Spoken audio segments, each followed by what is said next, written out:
Kiai Ageng Muhammad Besari berasal dari Caruban, Madiun, Jawa Timur. Tidak ada keterangan kapan beliau dilahirkan. Ayahnya bernama Kiai Anom Besari dari Kuncen, Caruban, Madiun. Kiai Ageng Muhammad Besari mempunyai 9 orang anak.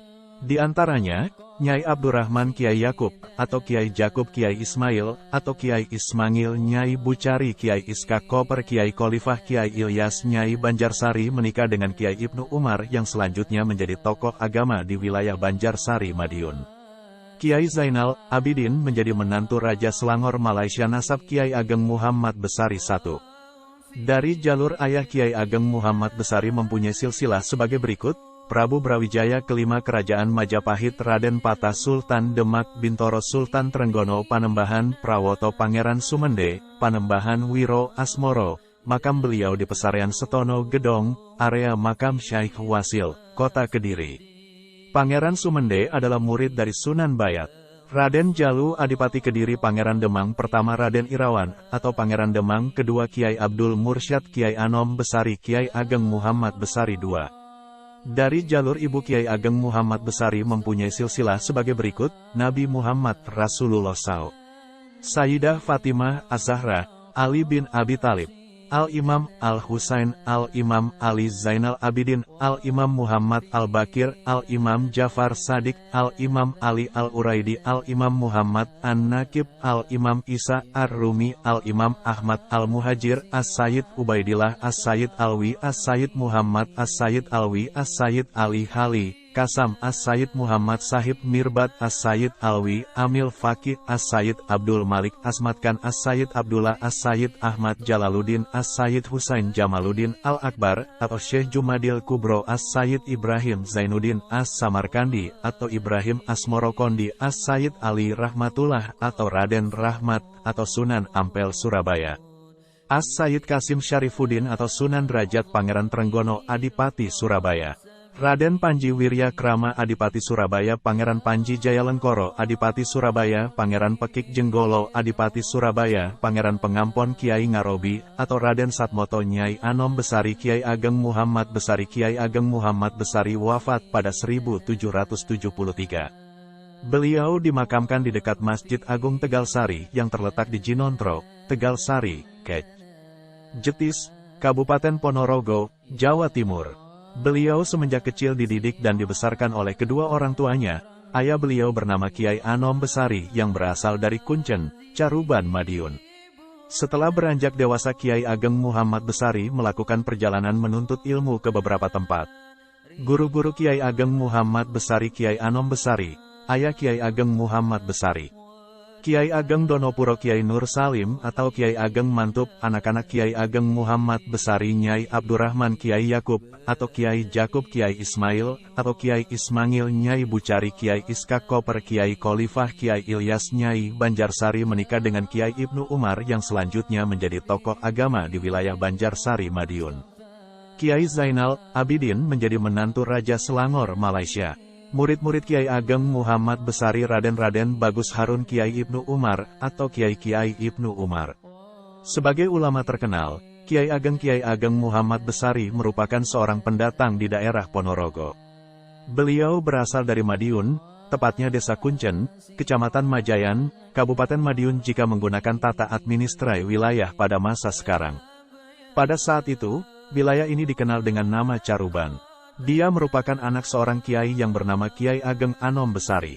Ejaan, Besari, ini merupakan proses pembumian dari nama Basori, yang dalam bahasa Arab berarti mata hati, Basorun. Karena terpengaruh lidah lokal, maka nama Basori berubah menjadi Besari. Nama Kiai Ageng Anom Besari ini merupakan tokoh yang memiliki pengaruh cukup besar bagi proses penyebaran Islam di kawasan Madiun. Nama lain dari Kiai Ageng Anom Besari adalah Kiai Ageng Grabahan. Perubahan nama ini ditengarai akibat upaya Belanda mendelegitimasi peran tokoh masyarakat yang mendakwahkan agama Islam. Hal ini dikarenakan adanya tokoh yang dihormati dan dikeramatkan di tengah masyarakat dikhawatirkan akan menjadi pemacu adanya gerakan untuk melawan Belanda. Selain itu, Kiai Ageng Anom Besari juga memiliki gelar Raden Neda Kusuma, yang merupakan salah satu keturunan Brawijaya ke-14. Hal ini menunjukkan beliau merupakan seorang kiai yang memiliki nasab baik dan mulia. Berdasarkan tutur dari masyarakat lokal setempat, Ki Ageng Anom Besari merupakan seorang pendakwah atau penganjur agama Islam di wilayah Caruban yang cukup berpengaruh. Sebutan Ki Ageng Grabahan ini diidentikan dengan aktivitas ekonomi yang dijalankan oleh Ki Ageng Anom, yakni berjualan gerabah. Gerabah sendiri merupakan alat-alat dapur yang dibuat dari tanah liat yang melalui proses pembakaran dalam api. Jadi nama Kiai Ageng Grabahan ini bukanlah nama asli dari lahir, namun merupakan julukan yang diberikan berdasarkan barang yang dijual oleh Kiai Ageng Grabahan. Keberadaan pesantren Tegal Sari tidak dapat dipisahkan dari proses penyebaran Islam di Ponorogo. Gambaran ini dapat dilacak dari bibit Islam yang mulai ditanamkan di kawasan Ponorogo pada akhir abad ke-15. Cerita ini bermula ketika Prabu Brawijaya kelima memiliki anak dari seorang istri selir dari Bagelan, Purworejo, Jawa Tengah, yang bernama Lembu Kanigoro alias Kanigoro, yang tidak lain adalah Raden Katong. Beliau telah memeluk Islam bersama saudara tuanya, Raden Patah, anak istri dari Selir Campa, yang menjadi pemimpin kerajaan Islam pertama di Jawa, yang berpusat di Demak Bintoro. Raden Katong, setelah runtuhnya Majapahit, mendapat amanah dan tugas untuk melakukan babat alas atau membangun kabupaten atau wilayah baru serta mendakwahkan Islam ke berbagai pedalaman Jawa, bekas kerajaan Wengker, dengan lokasi antara timur Gunung Lawu dan barat Gunung Wilis ke utara hingga sampai Segara Kidul, pesisir selatan Jawa. Sekarang lokasi tersebut dikenal dengan nama Madiun, Ponorogo, sebahagian Magetan, hingga Pacitan. Raden Katong sendiri memimpin Ponorogo sebagai adipati. Beliau dibantu oleh Seloaji, seorang patih, dan Kiai Ageng Mirah, seorang penasehat pada bidang agama. Setelah infrastruktur fisik dan pemerintahan dibangun, beberapa kelompok santri senior dari Demak dan Bagelan, ada kemungkinan juga dari Tembayat, kini Tembayat Klaten, Jawa Tengah, ikut serta terlibat dalam proses penyebaran Islam di kawasan bekas kerajaan Wengker tersebut. Rintisan Raden Batara Katong inilah yang kemudian hari melandasi keberadaan Islam dan model keislaman yang diwarisi serta dikembangkan di kawasan Ponorogo dan sekitarnya. Berdasar babat Ponorogo, tempat pertama kali yang ditanami nilai keislaman dan kesantrian ialah kawasan Dusun Pelampitan, Kelurahan Setono, Kecamatan Jenangan. Kemapanan bubak alas tersebut semakin terkonsolidasi dan terorganisir sekitar tahun 1482-an. Sementara untuk peningkatan keamanan dan kemakmuran masyarakat, Raden Katong melakukan berbagai cara untuk berhadapan dengan Ki Ageng Kutu serta pendukungnya, agar kedua simbol pemimpin Islam dan Hindu tersebut dapat hidup secara damai dan berdampingan. Hal inilah yang kemudian menjadi awal mula adanya sinkretisme tradisi Islam dan Jawa di pesantren Tegal Sari yang dijadikan sebagai cara untuk bisa diterima oleh masyarakat setempat, sehingga ada banyak ritual keagamaan di pesantren Tegal Sari yang bernuansa Islam, Hindu, dan Jawa. Sebagai leluhur dari Kiai Ageng Muhammad Besari, sisa dan jejak perjuangan Raden Katong sendiri dapat ditelusuri di Desa Durisawo, sebelah barat pusat Kabupaten Ponorogo. Jejak perjuangan beliau juga dapat diakses di Kecamatan Jetis yang berada di sebelah selatan. Keduanya ditandai dengan adanya masjid dan pesantren yang masih eksis dan survive hingga saat ini. Adanya masjid sebagai simbol berkembangnya agama Islam di daerah tersebut menunjukkan telah berkembangnya nilai-nilai Islam di tengah masyarakatnya yang dipercaya dilakukan oleh leluhur Kiai Ageng Muhammad Besari. Adapun yang berkembang di daerah Jetis tersebut, pada masa lalu, sebenarnya merupakan bekas Kademangan, Kecamatan Surukubeng, yang berada di selatan Desa Tegal Sari, dan Desa Demangan, yang berada di barat laut Desa Tegal Sari. Sebagai tempat berdirinya pesantren Tegal Sari, Ponorogo ini secara spiritual mistik, berkaitan erat dengan semboyan masyarakat Ponorogo, yakni, jangan mengaji di pondok, mengajilah di Ponorogo. Sebagai salah satu kota di Jawa Timur, Ponorogo sangat identik dengan mistik dan berbagai ritualnya. Kenyataan tersebut ditopang dengan penamaan Ponorogo, yang berasal dari Pono yang berarti tahu, dan Rogo yang berarti tubuh. Sebagaimana keterangan dari kalimat tersebut, mengaji di Ponorogo memiliki maksud pencarian tentang diri sendiri, tentang ngelmu tubuh. Ngelmu tubuh yang tidak lain adalah ilmu tentang kesempurnaan hidup, atau dalam istilah dunia pewayangan, ialah ngelmu, sastro jendro hayuningrat pangruwating diyu. Semboyan tersebut menjadi problematis bagi berdirinya pesantren Tegal Sari sendiri. Kemunculan Tegal Sari sebagai sebuah tempat yang ramai bagi pemburuan ilmu, tidak dapat dilepaskan dari pengaruh pendiri desa sekaligus pondok pesantren, yakni Kiai Ageng Muhammad Besari. Kondisi ini semakin memperoleh momentum baik pada saat Keraton Surakarta di bawah Susuhunan Pakubuwono II datang ke Tegalsari untuk meminta perlindungan saat mereka mengalami instabilitas keraton akibat situasi politik serta intervensi penjajah yang semakin jauh ke jantung keraton. Hal ini menunjukkan pesantren Tegalsari telah memiliki pengaruh kuat hingga ke kantung keraton, sehingga pesantren ini dipercaya sebagai tempat untuk meminta perlindungan. Wibawa Tegalsari terus menanjak naik sampai kepada cucunya yang bernama Kiai Ageng Hasan Besari, yang merupakan guru dari Raden Ngabehi Ronggo Warsito, yang dikenal sebagai pujangga penutup Jawa. Penyebaran Islam di Ponorogo pada era 1700-an juga merupakan periode yang cukup baik. Pada masa ini, tempat ini menjadi kota yang didatangi oleh santri dari berbagai daerah di Indonesia yang datang untuk belajar ilmu agama Islam di pesantren Tegalsari. Penyebaran Islam di area Tegalsari berawal dari kisah Pangeran Sumende Ragil, yang merupakan saudara laki-laki dari Sunan Bayat, yang juga kerabat dengan Batara Katong yang mulai menyebarkan Islam di bumi Jawa Selatan tersebut. Setelah Pangeran Sumende meninggal, beliau dimakamkan sekitar 10 km selatan kota, dekat Sungai Keang. Mempertahankan agar makam ini tidak dibongkar oleh kolonial, keluarga Pangeran Sumende mendapatkan tanah perdikan karena beliau dianggap sebagai orang berpengaruh dan berjasa.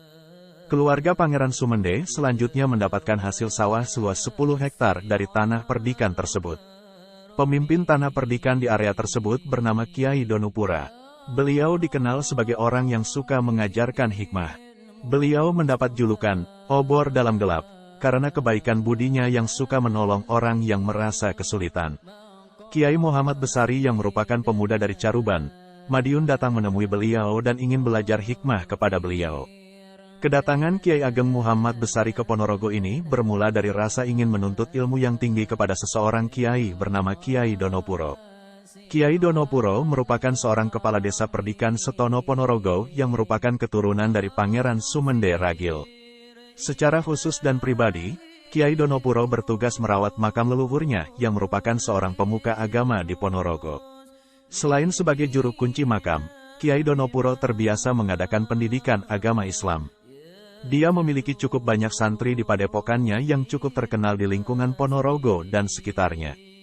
Hal ini mendorong Hatib Anom, Muhammad Besari dan Nur Sodik muda tidak kerasan untuk berdiam diri di rumah, sehingga ketiga anak dari Kiai Anom Besari ini memutuskan untuk berpamitan kepada orang tuanya hendak menuntut ilmu ke Kiai Donopuro Ponorogo. Sebagai seorang anak dari keluarga terdidik, hal ini sangat wajar dilakukan oleh Kiai Ageng Muhammad Besari kecil karena dia telah dididik untuk mencintai ilmu dalam lingkungan keluarganya, sehingga keinginan mendapatkan wawasan tambahan di tempat lain sangatlah besar. Kiai Ageng Muhammad Besari adalah seorang Jawa yang teraliri dua genetika, yakni dari kalangan raja sekaligus pemuka agama. Silsilah kedua orang tua Kiai Ageng Muhammad Besari, Kiai Anom Besari dan Nyai Anom Besari merupakan orang-orang terpandang dalam tradisi masyarakat Jawa karena merupakan keturunan Sunan Ampel dan Prabu Brawijaya V. Secara jelas dari jalur ayah, Kiai Anom Besari jika disambungkan nasabnya ke atas akan tersambung hingga Prabu Brawijaya V. Kemudian dari darah ibunya, Nyai Anom Besari, silsilahnya akan sampai kepada Sunan Ampel, Surabaya, yang merupakan bagian dari Wali Songo, penyebar agama Islam pada masa awal di Tanah Jawa. Otentisitas klaim genealogi tersebut berasal dari sumber-sumber internal keturunan Kiai Ageng Muhammad Besari. Awal mula kelahiran pesantren Tegalsari dapat ditelusuri dari proses kedatangan Kiai Hatib Anom, Kiai Ageng Muhammad Besari dan Kiai Nur Sodik ke pesantren Sentono, asuhan Kiai Donopuro, yang diperkirakan terjadi pada 1700 sekitar 3 atau 4 tahun di pesantren Setono dan menjadi pemuda yang alim dan mumpuni dalam keilmuan Islam. Ketiga bersaudara putra Kiai Ageng Anom Besari Kuncen Caruban tersebut mempunyai keinginan untuk berkeliling Ponorogo. Ketiga bersaudara ini lantas menjalankan sebuah laku ritual khas dalam tradisi Jawa, yakni bertapa di Gua Bedali, timur kota Ponorogo. Laku pertapa tersebut diniatkan untuk memperoleh keberkahan dari Allah, Murbeying Wasesa, bagi diri dan keluarga serta keturunan-keturunan beliau. Mereka bertiga bertapa dengan berbekal jagung 3 tongkil, 1 tongkil untuk 1 orang. Setelah ketiga bersaudara selesai menjalankan laku tapa, ketiga bersaudara tersebut memutuskan untuk kembali ke pesantren Sentono. Saat perjalanan menuju pondok, Kiai Ageng Muhammad Besari dan Kiai Nur Sodik berjalan-jalan ke arah selatan dari desa Setono hingga tiba di daerah Dukuh Mantup, salah satu dukuh di desa Ngasinan, Kecamatan Jetis. Di tengah perjalanan, sang adik, Nur Sodik, merasa kehausan. Karena di sekelilingnya terdapat pohon kelapa, mereka meminta buah kelapa kepada warga untuk diminum. Seseorang yang dimintai buah kelapa tersebut adalah Kiai Ageng Mantub atau Kiai Nur Salim. Setelah mendapat izin, Muhammad Besari memetik buah kelapa dengan memukul-mukul menggunakan tangan pada pohon kelapa tersebut, sehingga buah kelapa berguguran tidak beraturan. Kelapa yang jatuh merupakan kelapa yang sudah layak konsumsi dan yang belum matang. Hal ini mengakibatkan kedua pemuda tersebut mendapat teguran dari Kiai Ageng Mantub.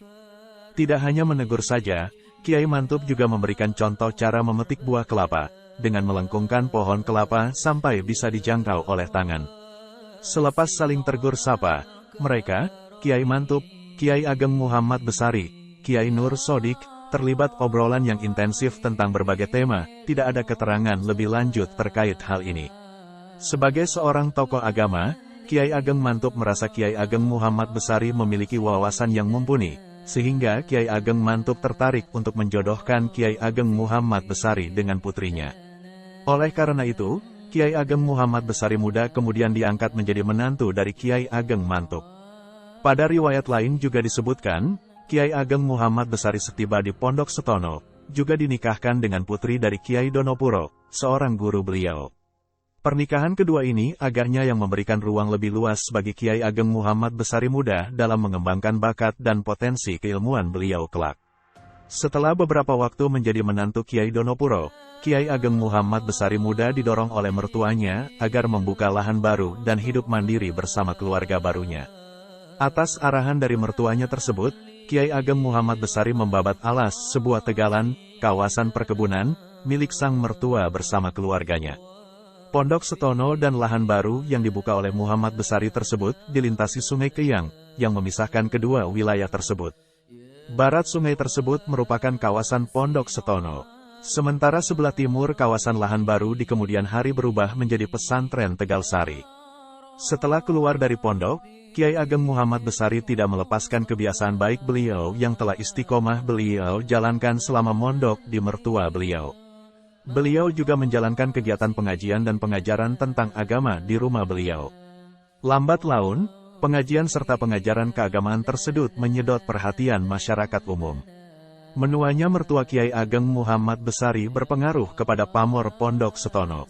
Sebelum akhirnya tutup usia, sang mertua memerintahkan santri-santrinya untuk boyong ke tempat menantunya guna melanjutkan belajar agama. Sepeninggal Kiai Donopuro, yang juga seorang kepala desa Perdikan, tampuk kepemimpinan desa Perdikan beralih ke menantu satu-satunya tersebut. Hal ini semakin mengukuhkan pengaruh Kiai Ageng Muhammad Besari sebagai tokoh agama dan tokoh desa sekaligus pemimpin pondok pesantren, yang memang sejak semula berdiri sendiri terpisah dari orang tua. Perpindahan pusat desa serta pendidikan keagamaan ini, menurut Kiai Syamsuddin, keturunan yang juga takmir Masjid Tegal Sari, merupakan pulung atau pinesti yang dipahami sebagai sebuah kehendak Tuhan, Allah ingkang hakaryo jagat. Kondisi ini juga mengubah posisi kawasan Setono sebagai bagian dari desa dari Tegal Sari sebagai pusatnya. Kelahiran pesantren Tegal Sari itu dimulai sejak Kiai Ageng Muhammad Besari sengaja tinggal bertahun-tahun di kawasan kaki Gunung Wilis tersebut. Setiap hari, Kiai Ageng Muhammad Besari menjalankan hidup prihatin dengan makan akar-akaran, tentu dengan lingkungan yang hening dan sunyi, untuk memfokuskan diri bermunajat dan beribadah kepada Sang Pencipta semata. Selang beberapa waktu, sanak saudara serta keluarga turut pindah ke tempat Kiai Ageng Muhammad Besari, selain dalam rangka kumpul keluarga, juga menimba ilmu dari Kiai Ageng Muhammad Besari. Lambat laun area sunyi tersebut semakin ramai dan diserbu para santri mencari ilmu agama. Pada masa berdirinya pesantren Tegal Sari, berlangsung proses penyebaran Islam di berbagai tempat. Dengan memasukkan pengaruh Islam ke keraton-keraton Jawa, bahasa religius yang digunakan oleh para penulis babat dan pendongeng semakin dipengaruhi oleh mistisisme sufi, termasuk saat mereka menggambarkan kehidupan penyebar Islam di Jawa. Keunggulan para wali songo sebagai pendidik agama Islam berasal dari kekuatan batin mereka untuk mengadopsi sikap halus, mampu mengendalikan perasaan, yang sangat dihargai orang Jawa. Meskipun diperlakukan secara tidak adil atau marah, wali songo hanya menggunakan cara bertempur yang halus sebagai mekanisme pertahanan, salah satunya dengan silat. lawan mereka yang kasar. Sebaliknya, akan berjuang untuk membalas dendam atau mengambil keuntungan dari individu dalam posisi yang lebih lemah. Silat, yang digunakan sebagai teknik pertahanan umum oleh Wali Songo dan pahlawan Jawa lainnya, adalah bentuk seni bela diri lokal yang banyak dikenal yang dikembangkan melalui pengembangan batin melalui periode puasa yang lama, meditasi, dan pantang dari aktivitas seksual. Praktek pertapaan ini adalah alasan bagi orang-orang untuk memupuk kegigihan dalam memelihara 4 kehalusan. Sebagai pesantren yang terletak di Ponorogo, yang merupakan sebuah kota di daerah Jawa bagian selatan, pesantren Tegal Sari mendapatkan pengaruh kehidupan sosial masyarakatnya yang sangat memegang teguh budaya Jawa. Kehidupan masyarakat Ponorogo sangat dipengaruhi oleh nilai-nilai Mataram. Untuk dapat beradaptasi dan mampu diterima di daerah tersebut, pesantren Tegal Sari melaksanakan ritual dan tradisi yang dilaksanakannya dengan tetap mempertahankan nilai-nilai Jawa yang tidak bersinggungan dengan nilai Islam. Sistem masyarakat Jawa sendiri memiliki sejarah kelas yang berlapis-lapis. Hal tersebut tidak dapat dilepaskan dari historisitas Jawa itu sendiri. Sebagai sebuah pesantren tua, pesantren Tegal Sari juga tidak bisa melepaskan dirinya dari konflik kerajaan yang ada pada masa itu. Hal tersebut ditunjukkan dengan kesiapan pesantren Tegal Sari untuk menjadi pelindung Pakubuwono II saat kerajaannya mengalami kekacauan. Dalam melaksanakan berbagai kegiatan dalam upaya menyebarkan agama Islam, pesantren Tegal Sari berusaha untuk menyelaraskan nilai Islam dan nilai kejawen. Istilah kejawen, pada awalnya, diduga, merupakan praktik kehidupan beragama yang terimbas oleh pemikiran animistis serta apa yang dinamakan doktrin dan praktik Hindu-Buddha yang bergabung menjadi satu, menawarkan lahan subur bagi magis, mistisisme, pengagungan jiwa-jiwa yang sakti, pemujaan arwah, dan penyembahan tempat-tempat keramat. Di sisi lain, masuknya budaya Islam serta sifat peribadatan Islam tidak banyak terjadi gesekan yang cukup berarti bagi penancapan agama baru ini di Pulau Jawa. Agama baru dari Arab ini kemudian bergerak jauh ke pedalaman, dengan bentuk masyarakat yang mampu menyesuaikan diri seraya mengadopsi unsur-unsur Islam. Sehingga ketersilangan Islam dan Jawa inilah yang umum dipahami sebagai kejawen. Sebagai pesantren yang lahir dalam masa periode tahun 1700 sampai tahun 1900, pesantren Tegal Sari berkembang dengan pesat. Hal ini ditunjukkan adanya banyak santri yang mencari ilmu di pesantren Tegal Sari dari berbagai daerah. Perkembangan pesantren Tegal Sari juga didukung fakta besarnya pengaruh pesantren Tegal Sari pada masa tersebut. Perkembangan pesantren Tegal Sari tak bisa dipisahkan dengan perkembangan pesantren secara umum pada periode tersebut. Kuatnya pendidikan Islam di Indonesia pada periode tahun 1700 sampai tahun 1900-an ditandai dengan kuatnya pengaruh pesantren era ini. Selain dihalangi, hal ini dibuktikan dengan adanya pengadilan agama, Priestereden, yang difungsikan Belanda untuk mengawasi pesantren. Hal ini membuktikan bahwa keberadaan pesantren cukup menggelisahkan kolonial, karena selain mampu menyebarkan nilai-nilai Islam, pesantren juga memiliki massa yang solid dan mudah digerakkan. Adanya pengadilan agama juga menjadi penting bagi Belanda, karena pada era ini pesantren merupakan satu-satunya lembaga pendidikan Islam yang kredibel. Pesantren telah mampu mendidik generasi yang mumpuni. Selain itu, di dalam pesantren juga diajarkan nilai-nilai nasionalisme dan patriotisme yang menjadi momok bagi pihak kolonial. Oleh karena itu, Belanda senantiasa berusaha menghalangi perkembangan pesantren pada era 1700-an. Perkembangan pesantren cukup komprehensif baik di kota maupun desa. Inovasi dilakukan dalam berbagai aspek baik oleh pengasuh pesantren maupun pemerintah. Pada era ini, santri mulai dibekali pengetahuan umum untuk menyiapkan dirinya agar mampu berkiprah di kehidupan masyarakat. Pengetahuan umum juga dimaksudkan agar santri diterima di dunia kerja agar dapat mencukupi kebutuhan keluarganya kelak. Pengetahuan umum mulai diajarkan di sekolah-sekolah di dalam pesantren pada era ini. Selain dihalangi oleh Belanda, perkembangan pesantren pada era ini mendapatkan tantangan lainnya, yakni dituntut untuk mampu bersaing dengan sekolah-sekolah Belanda. Di Jawa, terdapat 1.853 pesantren pada awal abad 19 dengan jumlah santri 16.556. Jumlah ini menjadi bertambah secara drastis pada akhir abad 19 dengan total pesantren yang telah berdiri sebanyak 14.929 dengan 222.663 santri. Hal ini menunjukkan bahwa pesantren terus mampu berkembang meskipun sebagai salah satu pesantren tertua di Indonesia.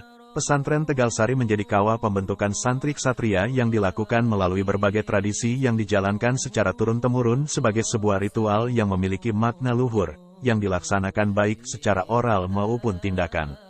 Berbagai santri yang terkenal baik di tingkat nasional maupun internasional lahir dari pesantren ini, termasuk Kiai Hashim Asy'ari, Pakubuwono II, Ronggo Warsito, dan Hasan Dipo Menggolo.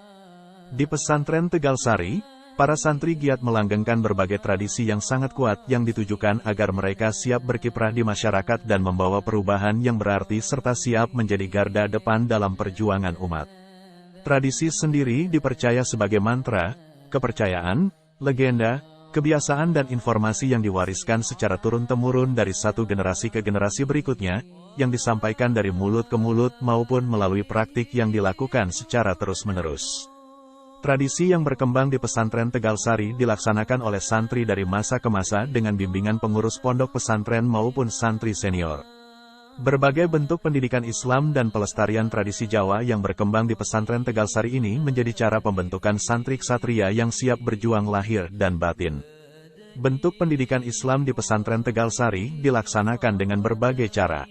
Terkait dengan cara mendidik santrinya, Kiai Syamsuddin yang merupakan keturunan pesantren Tegalsari menyatakan bahwa santri Tegalsari dididik di madrasah dan sekolah dengan sistem sorogan seperti dalam kutipan wawancara berikut ini. Pesantren Tegalsari membuat madrasah, sekolah, wetonan, sorogan, berzanjen, solawatan, rampesan, ujud-ujudan, solalahu, zikir siri, namanya satariyah.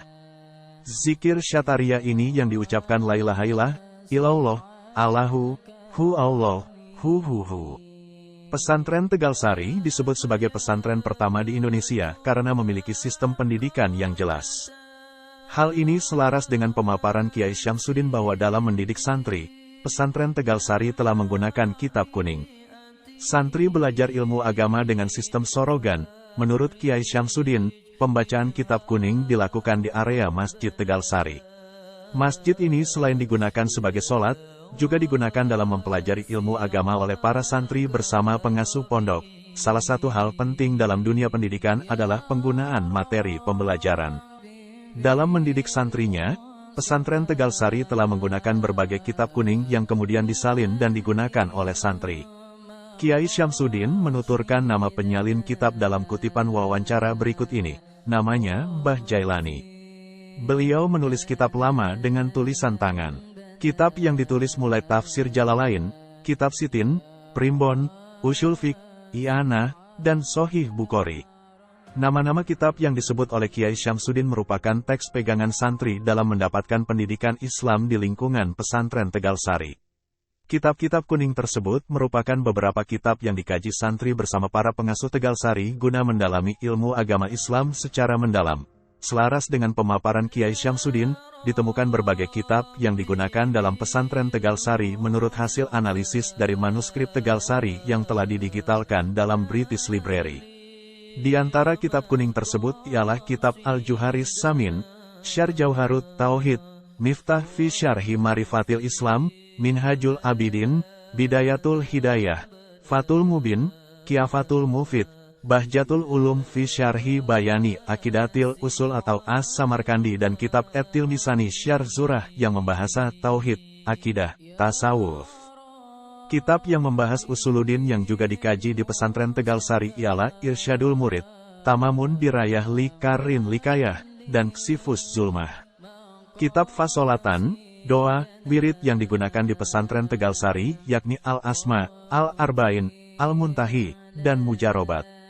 Kitab yang membahas ilmu Al-Quran yang dikaji di pesantren Tegalsari diantaranya adalah kitab Hidayatus Sibyan, Tafsir Jalalain, Tajwidul Fatihah, Tajwidul Quran, Tajwid dan Tafsir. Kitab hadits yang dikaji diantaranya ialah Kitab Hadits Arba'in Syarh Usfuri. Kitab fiqh yang menjadi rujukan ialah Kitab Al-Muharrar, Fathul Muin, B.S. Sitin, Fathul Qorib Al-Mujib dan At-Timisani. Kitab Nahwu yang dipelajari diantaranya ialah Kitab At-Tanabi Al-Matalib fi Istilahil Matalib. Kitab lain yang juga dipelajari ialah kutipan Ihya, Ulumuddin dan cerita Nabi Ibrahim. Selain belajar ilmu agama dari berbagai kitab kuning, bentuk pendidikan yang diterapkan oleh pesantren Tegalsari ialah adanya pelatihan kanuragan. Hal ini disampaikan oleh Kiai Syamsuddin pada kutipan wawancara berikut ini. Berkaitan dengan pelatihan kanuragan, yang ahli dalam bidang ini adalah Kiai Nur Sodik. Kiai Nur Sodik ini berkeyakinan bahwa jika rambut masih bisa dipotong, maka pelatihan kanuragan akan terus dilaksanakan. Kiai Nur Sodik ini adalah adik Kiai Muhammad Besari. Beliaulah yang ahli dalam ilmu kanuragan. Dalam hal ini, pelatihan kanuragan ditujukan untuk mengamalkan ajaran Islam terkait menjaga kesehatan dan kekuatan tubuh. Adanya pelatihan kanuragan ini menunjukkan bahwa pesantren Tegalsari membekali santrinya dengan ilmu lahir maupun batin. Sebagai pesantren yang lahir jauh sebelum kemerdekaan, pesantren Tegalsari juga memiliki berbagai tradisi yang luhur dan memiliki makna agung.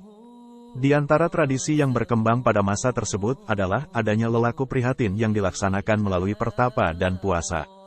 Tradisi lain yang juga berkembang adalah adanya mantra-mantra yang menjadi tradisi oral mistis penuh nilai. Tradisi yang tidak kalah penting dan terus dilanggengkan dalam pesantren Tegalsari adalah sedekahan atau selamatan yang menjadi cara untuk mendapatkan keselamatan, perdamaian, dan ketentraman. Semua bentuk tradisi tersebut menjadi cara bagi pesantren Tegalsari dalam membina santrinya untuk menjadi santri ksatria lahir dan batin. Sebuah tradisi senantiasa memiliki makna dan maksud serta manfaat yang signifikan sehingga layak dilaksanakan dan dipelajari oleh generasi penerus. Tradisi sendiri bukanlah semata-mata sebuah pengulangan, namun tradisi merupakan keberlanjutan yang ditujukan untuk menjaga kebiasaan yang memiliki tujuan. Setiap tradisi yang diajarkan oleh para pendiri dan pengurus pesantren Tegalsari memiliki tujuan yang komprehensif dalam upaya mewujudkan lahirnya santri yang luhur. Tradisi juga dipercaya sebagai cara yang digunakan oleh para generasi pendahulu untuk membangun identitas tertentu. Melalui tradisi yang dilaksanakan di pesantren Tegalsari, santri diarahkan untuk memiliki identitas yang kuat sebagai santri ksatria yang tangguh dan siap berkiprah. Tradisi yang berkembang di Jawa memiliki simbol untuk perwujudan keharmonian, termasuk tradisi yang berkembang di pesantren Tegalsari. Setiap pelaksanaan tradisi dilaksanakan santri secara bersama-sama tanpa menunjukkan perbedaan yang ada. Tradisi juga dilaksanakan dengan menjunjung tinggi keharmonian dan kesatuan. Santri yang berasal dari berbagai latar belakang yang berbeda, baik suku, daerah, maupun perbedaan lainnya menjadi satu kesatuan di bawah naungan pesantren Tegalsari dan digembleng secara maksimal melalui ritual yang terus dijalankan. Diceritakan bahwa Kiai Ageng Prungkut Sumoroto mempunyai putra lelaki bernama Raden Bagus Harun, Bastrijah, dan dipondokkan oleh ayahnya di Tegalsari, perlu ikut Nyuwito, sekalian belajar ilmu agama Islam. Raden Bagus Harun berada di Tegalsari sangat tunduk dan patuh pada gurunya dan selalu mengikuti segala perintah. Bila Kiai akan bersantap, yang melayani adalah Raden Bagus Harun dan ditunggui sampai selesai bersantap. Begitu pula mau mandi, Raden Bagus Harunlah yang menimbakan air. Ketika Raden Bagus Harun mondok di Tegalsari, suatu saat di Tanah Jawi terjadi kegegeran yang sangat mengerikan, yaitu datangnya berandal dari negeri Cina yang merampok dan merampas di Keraton Surakarta. Hal inilah yang membuat Sang Sinuhun meninggalkan keraton dan lolos mengungsi ke jurusan timur didampingi Tumenggung Wirotirto di dalam perjalanannya hingga sampai di desa Sawo, Ponorogo. Karena capai dan lemasnya kedua pria agung tersebut berhenti di lereng Gunung Bubuk, sampai sekarang batu yang pernah diduduki masih ada, persis di sebelah barat Pasar Sawo Ponorogo. Akan meneruskan perjalanan ke arah timur sudah tidak kuat disebabkan jalan mulai menanjak gunung. Ketika Sang Sinuhun melihat ada seorang naik pohon kelapa mengambil nira, Legen lalu menanyakan kepada Tumenggung, "Hei, Wirotirto, itu orang naik pohon kelapa kok pakai bumbung segala?" Wirotirto menjawab pertanyaan Sang Sinuhun, "Itu sedang mengambil legen, nira, deres, akan dibikin gula kelapa." Sang Sinuhun bertanya lagi, "Bolehkah kiranya aku minta legennya untuk diminum?" "Akan saya coba meminta," kata Wirotirto. Jadilah Tumenggung Wirotirto minta legen kepada orang yang deres dan disampaikan kepada Sang Sinuhun. Setelah Sang Sinuhun selesai minum legen, berkatalah beliau kepada yang memberi legen, "Pak, aku senang sekali atas legen pemberianmu. Sungguh berterima kasih aku. Mudah-mudahan legenmu oleh Yang Maha Kuasa setelah menjadi gula dijadikan gula yang enak lagi, manis sampai turun-temurun. Itulah sebabnya gula kelapa dari desa Sawo enak rasanya, manis dan gurih dan kuning rupanya sehingga tersohor di seluruh daerah Ponorogo." Ketika pukul 1 tengah malam, Sang Sinuhun mendengar suara lebah yang sedang kirap keluar dari sarangnya. gemuruh karena banyaknya. Sang Sinuhun bertanya kepada Wirotirto, "Suara apakah itu?" Wirotirto menjawab, "Itu adalah suaranya orang sedang munajat kepada Allah. Kalau begitu mari kita datangi mereka, siapa tahu dapat memberikan obat kepada saya." Demikian ajak Sang Sinuhun kepada Wirotirto. Adapun suara yang bergemuruh itu tidak lain adalah suara Raden Bagus Harun dan Kiai Ageng Muhammad Besari bermunajat, memohonkan rahmat dan derajat untuk putra cucunya sampai datang kiamat. Setelah Sang Sinuhun bertemu dengan Kiai Ageng Muhammad Besari kemudian menceritakan dari awal sampai akhir tentang kejadian yang menimpa negeri Surakarta. Cerita selanjutnya, Sang Sinuhun menghendaki Kiai Ageng Muhammad Besari ikut membantu mengusir berandal Cina.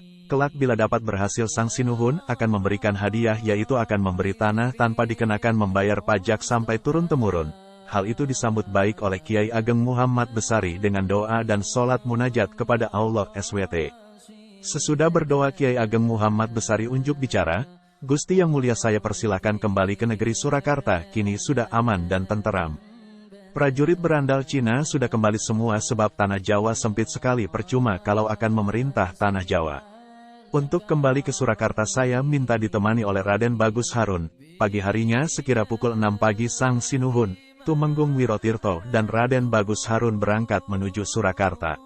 Sesampainya di Serandil mereka berhenti untuk beristirahat untuk menghilangkan lelah. Beberapa saat Sang Sinuhun merasa lapar dan kebetulan ada seorang perempuan yang membawa kemarang, keranjang dari bambu, yang isinya nasi dan sayur berkuah. Sang Sinuhun bertanya pada Raden Bagus Harun apa boleh minta makanan yang dibawa, dan Mbok Rondojian nama yang membawa makanan dalam kemarang tersebut mengizinkan Sinuhun untuk makan makanan. Sinuhun bertanya, "Ini namanya desa apa ya?" Dijawab oleh Raden Bagus Harun, bahwa desa ini belum ada namanya. Karena belum ada nama, maka Sang Sinuhun memberikan nama desa Menang, sebab hari ini saya sudah dapat mengusir berandal Cina. Kemudian Sang Sinuhun berkata kepada Mbok Rondojian, "Mbok, saya sangat senang suatu saat kalau Mbok ada waktu datanglah ke Surakarta akan saya beri hadiah." Kemudian Sang Sinuhun dan pengiringnya melanjutkan perjalanan dengan selamat sampai di Surakarta. Raden Bagus Harun sampai di Surakarta terus masuk Masjid Suronatan untuk sholat hajat mempertegas permohonannya kepada Allah SWT. Kurang lebih 40 hari lamanya di Keraton Surakarta dan kekuasaan dalam lingkungannya dalam keadaan aman, Raden Bagus Harun mohon izin pulang ke Tegalsari. Sang Sinuhun mengizinkan dan memberi hadiah berupa payung kebesaran dan lampit, tikar dibuat dari anyaman belahan rotan, sebagai tanda jasa pembelaan. Setelah sampai di Tegalsari, Raden Bagus Harun melapor kepada Kiai Ageng Muhammad Besari bahwa keadaan di negeri Surakarta dari awal sampai akhir. Payung dan lampit pemberian dari Sinuhun sebagai anugerah juga diserahkan kepada Kiai Ageng, tapi Kiai Ageng Muhammad Besari tidak mau menerimanya. Di antara ketidaktahuan yang pasti dari maksud Sinuhun dan Kiai Ageng Muhammad Besari, matanya berketap-ketip tidak bisa tidur semalaman. Akhirnya Raden Bagus Harun berketatapan hati untuk kembali ke Surakarta untuk mencari tahu apa maksud payung dan tikar tersebut. Dalam perjalanan menuju Surakarta dalam pikirannya berkecamuk atas kejadian yang dialami sehingga ketika sampai di Surakarta udara waktu panas sekali, dia pun membuka payung untuk berlindung dari terik matahari dan melanjutkan perjalanan sampai dengan alon-alon Surakarta. Karena demi keamanan sekitar alon-alon dijaga ketat oleh pasukan keraton dengan tentara pemanah yang luar biasa tangkasnya, mengetahui ada orang memakai payung yang tidak jelas penampilannya, maka orang tersebut yang tidak lain Raden Bagus Harun dihujani dengan panah, namun ajaib tidak ada satu panah pun yang bisa menembus dan melukai Raden Bagus Harun. Setelah mengetahui yang datang adalah Raden Bagus Harun, maka Sang Sinuhun menjelaskan bahwa payung tersebut dianugerahkan kepadanya untuk selama-lamanya. Setelah mengetahui yang sebenarnya maksud Sinuhun, Raden Bagus Harun mohon izin untuk pulang kembali ke Tegalsari Ponorogo. Ketika perjalanan pulang Raden Bagus Harun sampai di Grojogan, Dam, Bang Peluang di desa Ngelengkong, Kec, Sukorejo, distrik Sumoroto, dia berhenti dan berpikir tentang payung dan lampit tersebut. Jika dua benda ini aku simpan sampai kelak kemudian hari, maka anak cucuku nanti pasti punya pikiran gumede, sopo siro sopo insun. Maka sambil bermunajat kepada Allah, Raden Bagus Harun melempar dua benda tersebut ke dalam grojogan tersebut. Ya Allah, grojogan ini sebagai saksi, limpahkanlah karunia berkah-Mu kepada anak cucuku dengan kebesaran-Mu ya Allah. Begitulah kata orang-orang yang datang ke tempat grojogan Bang Peluang itu, apabila ada penampakan dua benda tersebut maka keberhasilan akan datang pada yang melihatnya. Walau halam. Sekembalinya Raden Bagus Harun dari Surakarta, lalu ikut nyuwita lagi pada Kiai Ageng Muhammad Besari. Lama-kelamaan Raden Bagus Harun mempunyai keinginan menjadi orang yang berdiri sendiri dan mempunyai tanah bukaan, Babadan, sendiri juga merdeka seperti Tegal Sari. Pada suatu hari Raden Bagus Harun menghadap Kiai Ageng Tegasari dan menyampaikan keinginan hatinya. Duhai Rama Panembahan, perkenankanlah kami menyampaikan keinginan ke hadapan Rama Panembahan, ada apa gerangan coba haturkan. Hamba ingin punya tanah babat sendiri yang merdeka seperti tanah babat milik Rama Panembahan. Kiranya tanah mana yang bisa dibabat untuk anak cucu keturunan kami kelak, demikian tutur Raden Bagus Harun. Kiai Ageng Muhammad Besari memberi petunjuk, Harun kalau engkau ingin babat tanah carilah payungmu yang kau buang di Grojogan Bang Peluang dahulu itu, nanti dan Kitari mengikuti hutan jangan berhenti sebelum ketemu. Kebingungan melanda Raden Bagus Harun kembali, maka sang Kiai Ageng Muhammad Besari menegurnya, jangan termangu-mangu dan linglung Harun. Allah itu mempunyai kekuasaan yang maha besar, kalau engkau ingin segera memiliki tanah babat cepat-cepatlah cari payungmu. Setelah mendengar kata-kata Kiai Ageng Muhammad Besari maka Raden Bagus Harun mencari payung yang dibuang tersebut sampai dengan 1000 hari, baru ditemukan di suatu tempat dengan ditandai bau yang harum di tempat tersebut. Maka bergegas kembali ke Kiai Ageng Besari sambil mengaturkan payung tersebut dan serta-merta sang Kiai menyuruh untuk membuka, babat, di mana payung tersebut ditemukan. Tempat tersebut akhirnya dinamakan dengan nama Desa Sewulan berasal dari 1000, Sewu, Dino. Sepeninggal Raden Bagus Harun menuju ke tempat baru, Sewulan, dari Tegal Sari menjadi buah bibir orang-orang sebelah timur Gunung Lawu sampai ke Cangkring Pacitan. Tidak ketinggalan putri bungsu Tumenggung Cangkringan Pacitan membicarakan kehebatan Tegal Sari pada waktu itu, dan matur kepada ayahandanya bahwa kelak menginginkan untuk dijodohkan dengan putra Kiai Ageng Muhammad Besari, Ponorogo. Mendengar permintaan putrinya tersebut, Tumenggung Cangkringan Pacitan kemudian berangkat menuju Tegal Sari untuk menemui Kiai Ageng Muhammad Besari dan menyampaikan maksud kedatangannya. Maka Kiai Ageng Muhammad Besari menyambut apa yang dikehendaki oleh putri Tumenggung Cangkring tersebut dengan penjelasan bahwa Kiai punya putra tapi buruk rupa dan berperawakan cebol, apa sekiranya putri Tumenggung mau dengan putra saya tersebut. Tanpa pertimbangan apapun Tumenggung Cangkring menyetujui. Kemudian pulang ke Pacitan sambil berpesan kepada putra Kiai untuk datang melamar ke Cangkring Pacitan. Tidak lama kemudian Kiai Ageng Muhammad Besari memanggil putranya yang bernama Kiai Zainal Abidin dan memberitahukan tentang maksud pernikahannya dengan putri Tumenggung Cangkring Pacitan. Singkat kata Kiai Ageng Muhammad Besari mengutus kakak Kiai Zainal Abidin, yaitu Kiai Ilyas untuk mewakili dan pergi ke Cangkring Pacitan disertai santri untuk keperluan melamarkan adiknya Kiai Zainal Abidin. Tetapi setelah acara pernikahan diatur sedemikian rupa terjadi keributan, ternyata setelah dipertemukan antara Kiai Zainal Abidin dan putri Tumenggung Cangkring, sang putri menolak setelah melihat mempelai laki-lakinya buruk rupa dan cebol, dan maunya hanya dinikahkan dengan Kiai Ilyas kakak Kiai Zainal Abidin yang mewakili pada waktu lamaran. Singkat kata untuk menyelesaikan maka akhirnya Kiai Ilyas yang dinikahkan dengan putri Tumenggung Cangkring dari Pacitan. Sedangkan Kiai Zainal Abidin sangat malu atas nasib yang menimpa dirinya dan atas pertimbangan dengan kakaknya Kiai Iskak Koper bermaksud untuk menunaikan ibadah haji kepada orang tuanya. Karena ketiadaan biaya untuk memberangkatkan kedua putranya ke Tanah Suci, Kiai Ageng Muhammad Besari bermunajat kepada Allah SWT dan setelah selesai bermunajat maka dipanggillah kedua putranya. Nak, lihatlah di bawah pesujudan, apabila ada emasnya ambillah untuk berangkat, kalau tidak ada mungkin Allah SWT masih memberikan kita ujian untuk bersabar. Maka kedua putra Kiai Ageng Muhammad Besari pergi menuju tempat persujudan dan membuka di bawahnya, ternyata ada banyak sekali emas di bawah tempat persujudan, dan mereka mengambil emas secukupnya untuk biaya menunaikan ibadah haji, sambil bersujud pada kedua orang tuanya minta izin berangkat. Setelah keduanya pergi menunaikan ibadah haji, dalam perjalanan pulang kapal yang dinaiki keduanya berlabuh di Selangor selama 7 hari, dan keduanya meluangkan waktu untuk berjalan-jalan melihat keadaan kota. Ketika kapal sudah mau berangkat, Kiai Ishak Koper memanggil adiknya Kiai Zainal Abidin untuk segera naik ke kapal. Akan tetapi Kiai Zainal Abidin tidak mau dan memilih tinggal di Selangor.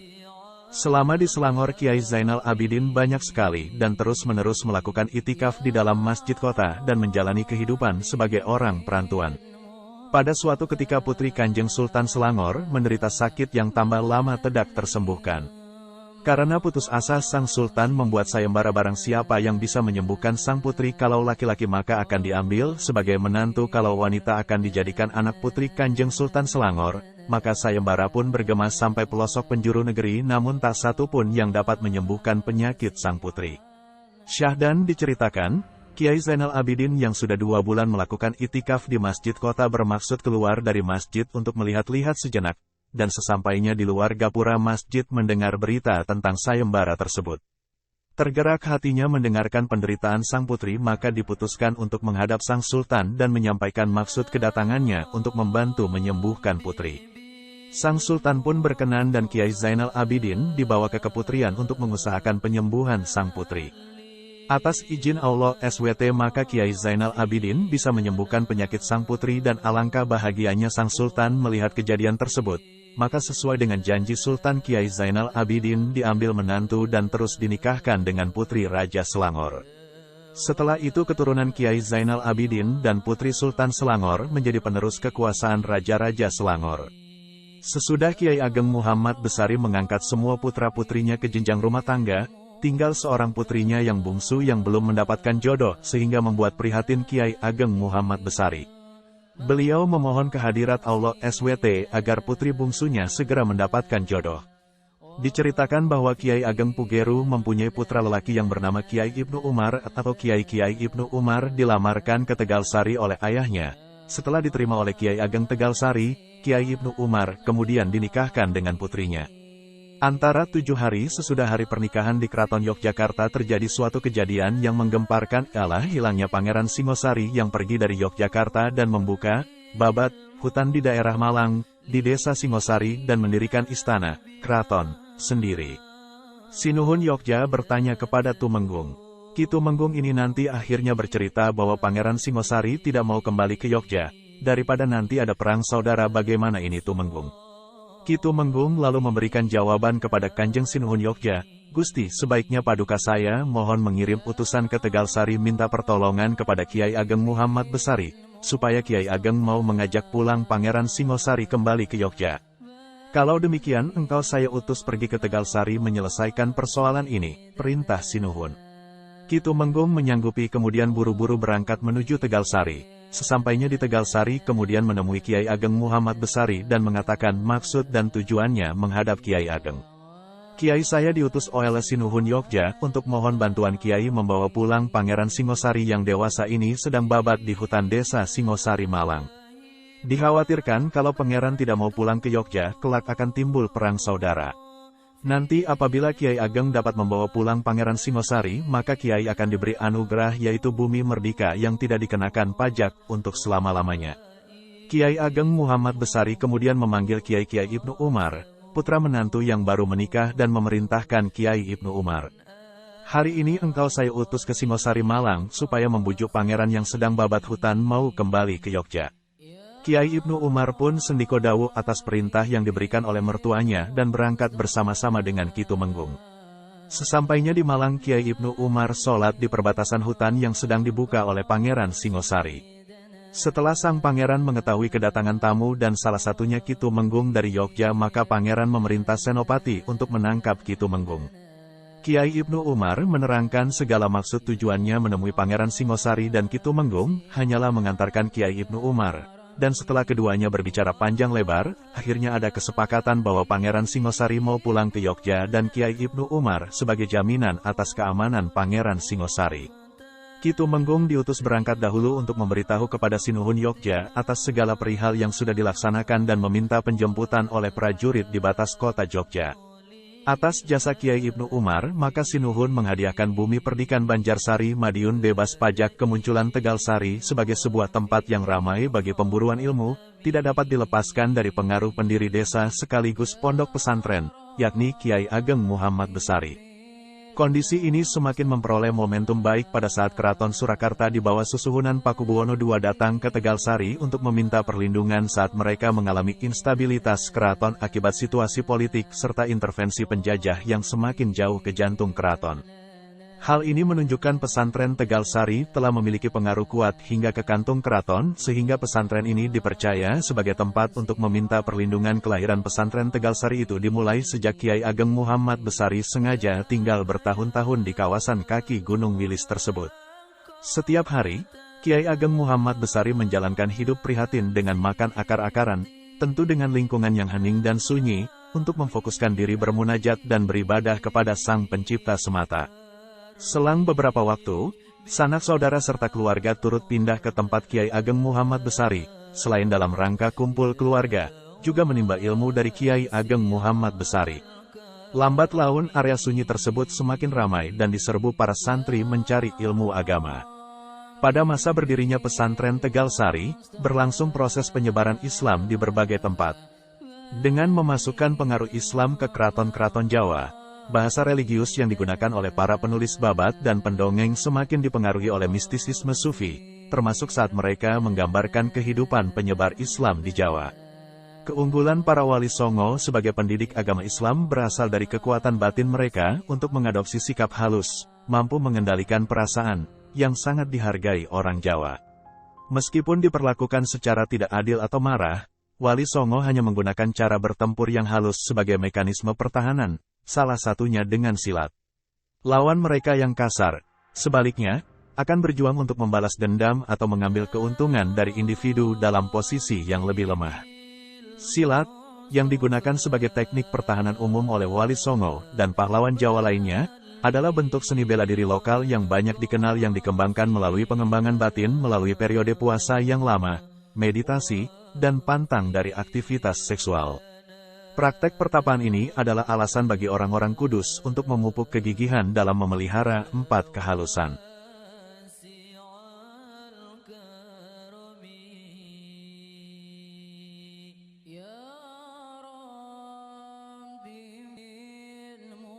Mustafa